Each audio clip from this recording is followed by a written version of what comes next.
その間鍵穴に目を近づけるのはいけないことでしょうか。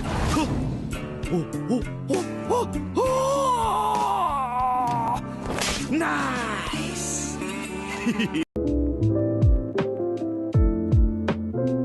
So this arc was a complete fucking monster compared to everything else we've had so far. I mean, 81 chapters according to the wiki. But was that gonna stop us? No. Were we gonna let a measly 81 chapters stand between us and peak shonen content? No. Cool, because I had to cut the video in half anyway. Trash. Now, I know we can deal with this like men. I mean, we have to, since according to my analytics, it's a total sausage fest in this bitch. So I actually just lost my fucking notes, so this review is going to be a little bit off the dome. We start with Yami and Julius sharing their final moments, which is pretty depressing, honestly, and it sets the tone for the arc pretty well. Liched, who we find out a little bit later on is not actually Liched, it's this dude named Patori. He tells the Midnight Sun to go fuck themselves and they're used as sacrifice for the reincarnation. Now, these two dudes I don't really give a fuck about, but killing Sally totally breaks the Geneva Convention and is like a national offense. There's a lot of people who turn to L's and I don't really know or care about the names of almost all of them, but the most important ones to me are Luck, Yuno, Gouache, and Charlotte. And there are some other characters like the Doctor and Julius' companion dude, but these are mainly the ones we're going to focus on for the first half of this arc. An alpha-fied Luck attacks Noelle, and I know Noelle wasn't going to die here. I'm not an idiot, I'm just kind of stupid, but it was still depressing to see a Black Bull fighting a comrade. It's kind of like seeing Sanji versus Luffy. These characters have been built up to be part of a family, so when we see them go at it, it just kind of sucks. Somewhere else in the hideout, the fight with Raya is going pretty terribly.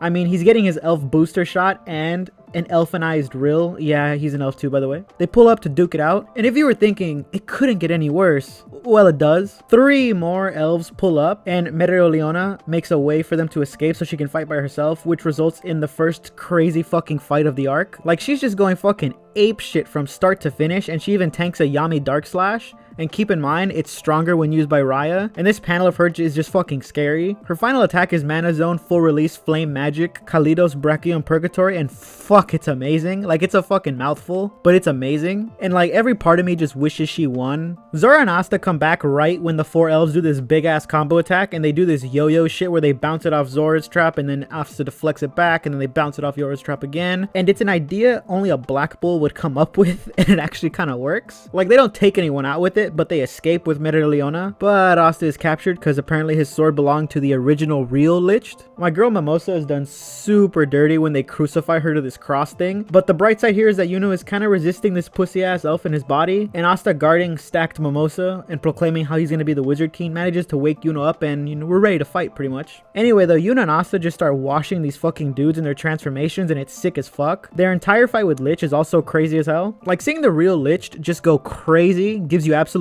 goosebumps, especially when he takes Asta's sword. At least that's what I think he does, because the placement of the swords was a little confusing in the fight, I'm not gonna lie, even if it was still a really cool fight visually. It does kind of feel like Lich saved them, honestly, especially because he wants to let Asta keep the swords. We escape though, pretty much, and Nozel turns out to maybe not be a huge bitch because he heals us, but by this point I was still iffy on him, so I'll talk more about him later when he's a little more significant. We then link up with Zora, Titties, and a knocked out Mereoleona and head off to the capital. On the way there, some dickhead decides to attack Asta and Yuno's village, and we separate to deal with it. And I'm not gonna lie, I forgot how much of a baddie the sister was. Like, I mean, she's no Noelle, but I mean obviously this elf dude just gets wiped pretty quick, but we get a moment that I love with the village seeing Asta and Yuna and being proud of them. And also it turns out that Asta's sword can reverse the reincarnation, so I really think Lich let him leave to do that, to be honest. What starts after this though is one of the best fights in the series for me, which is Magna and Vanessa versus Luck. Like, this fight is so fucking good, from choreography to emotional weight. It's just so amazing when you read it for the first time, and I wish I could wipe my memory to read it again for the first time. And then how Magna just starts hurting himself in order to land any kind of blow, it's so fucking good. Asta shows up towards the end because he and Yuno separated again, and the fight just gets even better because his addition tops off the fight and it really pushes it into the top 5 for me. And then that sneaky ass combo where they disrupt Luck's timing,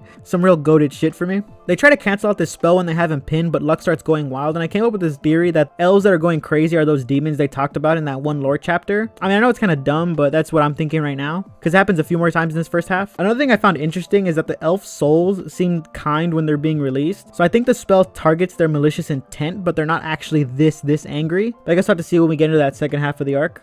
That Luck crying panel, that one really got me when I was first reading it. That one got me pretty bad. Our group goes to the Black Bull hideout to find out that Gouache is missing, but to be honest, what got a bigger reaction out of me was that Asta knows Henry really well. I mean, of course the manaless dude can hang out with him, but it just kind of caught me off guard. The best part of this though is that Charmy heals up our mana and Henry makes the big Raging Bull, and then we just head off straight to the capital again. And the Raging Bull is just so fucking cool. Like, I can't believe how fucking cool it is. Like, it nearly makes some of the elves just fodder. That's how fucking powerful it is. And then when we combine everyone's abilities, like Vanessa's Fate Cat, the fire, the poison, the electricity, it's just so fucking insane, and it's nice to see Henry having this much fun with us. We get this chapter with William talking about the elves and Patoli, which was really good and showed off how torn between two worlds his character was. According to Patoli though, William's soul is gone for good, which kind of sucks because I did want to see more of him. But on the bright side, it turns out Sally and company are actually alive apparently, though it's because of Raid's new spell, so I still don't like him, but he brought back Sally and gave us this panel, so I'll let him slide just for now. Sally's group ends up pulling up on the Black Bulls just after they wiped some fodder, and Asta basically makes a deal by force, and it boils down to these three helping the Black Bulls to repent for their crimes, which I think is pretty funny that Asta proved that he didn't even actually need raids at all, he just needed the other two people. And at this point we pull a cheeky time reversal and go back to when the elves first reincarnated to get Yami's perspective. The alpha-fied doctor and Julia's companion attack him almost instantly, and just as quick as they came, they're pretty much dealt with. The real threat here is Charlotte, and I don't know if she's always been this much of a baddie, but I don't know, I think being an elf really suits her.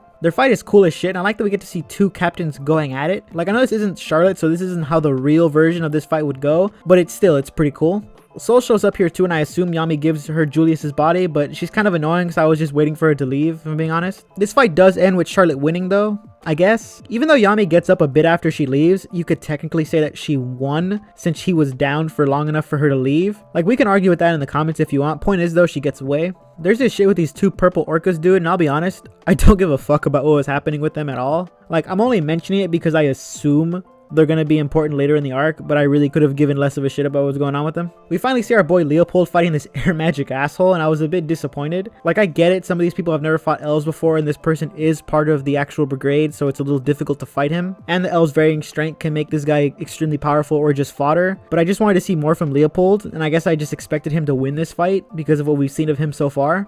But does that really matter when the best boy Fuegolian Vermilion comes to kick ass with a fucking flame arm and the fire spirit? Like don't get me wrong, I missed Fuegolian, but I didn't realize how much I missed him until he pulled the fuck up. And I also forgot that he saw William transform, and I can't wait to see them face to face. I'm hoping he gives him a good fucking deck in the face or something, you know? Fuegolian finishes that fight pretty much as fast as he got there, and while he's doing that, Yami goes to wake up best boy number 4, Finral, because Langris is going crazy in the castle. And on the way there, we run into this dude who quickly became one of my favorite captains. Like, I don't know what it is, but it's something about his edgy personality and his slicing spells that I just really like, especially all the fights he has in this arc. It also could just be that he's with Yami right now and I never noticed him before we got these Yami introductions. Like, maybe I'm just such a Yami fan that I just like seeing other characters who talk to Yami, so, you know, who knows. But anyway, they nearly one-tap almost everybody here with Finral's help. This Compass bitch runs up on the Silva house, and I feel super conflicted because Noelle being one of my favorite characters, I hate these fuckers with a passion, but we also know Noelle's character enough to know that this would make her mega sad, so it's tough to pick a side on this one. Like, I'm happy they're dying, but I'm sad because I know Noelle's not going to be happy about it. Speaking of Noelle though, her group shows up and it doesn't really take too long for us to split up again, but it does lead to the fight in Solid's room, which is another one of my favorites. It isn't as action packed as the Luck fight, but it has almost equal amount of weight behind it. This line was also a great way to get the fight started, and Noelle's idea to drown the Compass Lady was fucking wild and a complete Asta move on her part. They think they took her out, so Noelle apologized to Noelle for being a dick, and I'm gonna be honest, this kind of made me dislike him a little more. A trope I hate is this I need to protect you so I'm gonna hurt you trope, because it can easily be solved by just talking, and it's what I'd like to call a post-it note problem, because it's such an easy problem to fix. You can write it on a post-it note and leave it on the fucking fridge. It was just kind of an eye roll at first, but then it hit me that he is the older brother, and it isn't far-fetched to say that the younger siblings follow his example on their treatment of Noelle. Like, even Solid is shocked that Noelle apologized, so for me this kind of makes his character worse rather than better. Compass Girl turns out to not be down, and Noelle gets a pretty swift 3-piece to the chest, and we get one of the best moments in this arc with Noelle's Valkyrie armor. Like, this entire sequence is just fucking insane and I love it. I've been waiting for something like this ever since Noelle first did the Sea Dragon's Roar down in the temple, and the design is something else. Like, this is pretty peak design without a doubt. Like, we've gotten some great designs, don't get me wrong, but at least in this arc I don't think anything's topping the Valkyrie armor. After that, there's this sick ass combo between Zora, Noelle, and Silva where they just use their spells to bounce off his traps. We jump to the king's throne room, and it turns out Langris is just doing some casual fuck shit in there, and it turns out the king has light magic. Didn't expect that, and it does nothing anyway, so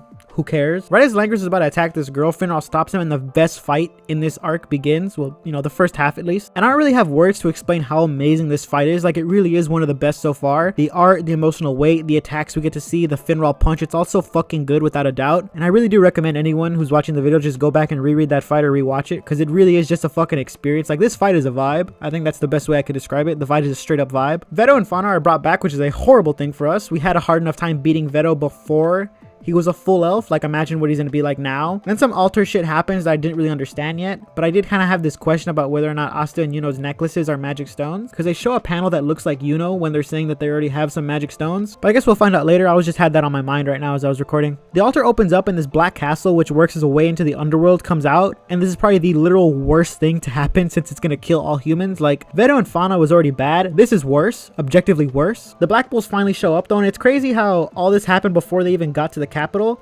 But god, the Black Bulls as a fucking unit are just amazing. Like, I know I say this almost every video at this point, but the Black Bulls really are just one of my favorite groups in manga right now. Like, obviously the Straw Hats are #1, but these are definitely a top 5 group. Like, just seeing them attack as the Raging Bull is peak content for me. Like, I love fucking reading. I hope we do that for the rest of the arc or the series. I just hope that comes out as much as possible. I just love it. 2 fights are set up here: Gouache versus Black Bulls and Dorothy versus Black Bulls, both of which are crazy. I'll start with the Dorothy fight, which honestly just feels like Tabata showing off his art, because there's not as much actual fighting here as there's just a fuck ton of incredible panels and spreads. Like, I don't even consider this as much of a fight as I do as an experience, you know, a vibe. They finish this weird fight though by tricking Elf Dorothy into summoning real Dorothy, and that gets them out of the glamour world to give her this spicy ass combo spell in the air. And while that was happening, the Gouache fight was also happening, so we kind of go back to when they were taken into the glamour world. And this fight is crazy just because of how technical it is, and the Marie combo really makes them kind of broken together. Like, if I were to describe what I thought a high level fight against Gouache would be, this is around what I would have had in mind, and I love it. I was about to get mad when Harry was about to die, but thankfully this spicy ass combo lets us take Gouache out. The fight ends and we get some elf lore, and I bet you're wondering why I haven't actually mentioned any of the elf lore we've gotten so far, and it's because I want to have it all before I talk about it. Mainly because, like, I'm fine giving like my stupid ass theories about like the elf demons and shit, but for the elf lore specifically, we're getting it concrete, so I'd rather just get it all at first before I make myself look like a fucking moron. So we'll all talk about the elf lore later when we have all of it. After the 2 fights are done, we hug, eat, and get ready to kick some more elf ass, which is a great way to end the first half of the arc. It was also pretty funny that Finral can sense the badassery that he's missing right now. This is a great way to start the elf arc, and aside from what little downsides I mentioned, to be honest, I don't think I actually mentioned any downsides. Like, this was almost near a perfect arc. Like, it's hard to find any actual straight up negatives about this first half. I'm sorry if this review does feel a little weirder than the other ones do. It's in part because I lost my notes, and also because this is just half of an arc, so I can't talk as much as I would love to. But we're gonna start the new year by finishing the elf arc, which I think is pretty cool. I'm sorry for missing last week. I just thought, well, there's nothing. I just got lazy. That's about it. I just got really lazy. But that's about it.